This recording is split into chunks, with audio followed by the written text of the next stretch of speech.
Bonjour. Allons ensemble au moment de dévotion d'aujourd'hui. Veillez et priez, afin que vous ne tombiez pas dans la tentation. L'esprit est bien disposé, mais la chair est faible. Matthieu 26, 41. Imagine-toi au milieu d'un champ de bataille, où les tentations de la vie t'entourent comme des ennemis tapis dans l'ombre. Le mal prépare constamment des attaques contre nous, et nous ne pouvons ignorer cette réalité. En plus de cela, l'être humain a, depuis la chute dans le jardin d'Éden, des inclinations naturelles vers le péché. Le chemin pour vaincre les tentations commence par la compréhension que Dieu nous offre toujours une issue.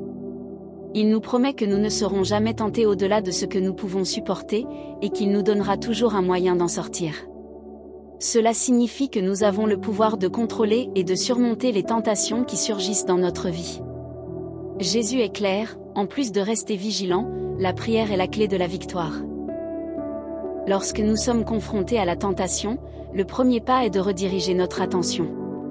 Nous devons orienter nos pensées vers le positif, vers la présence de Dieu, à travers la prière et la parole.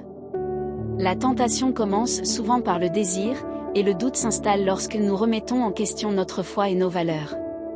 Cependant, nous devons rester fermes dans notre conviction, nourrir notre esprit et empêcher que les désirs mauvais ne pénètrent notre cœur. Parle à Dieu, confie-lui tes luttes et demande-lui de l'aide.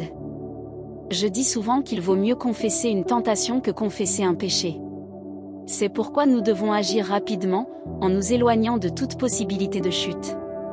À partir d'aujourd'hui, sache que si tu utilises les bonnes armes, tu vaincras et tu sortiras renforcé de chaque bataille.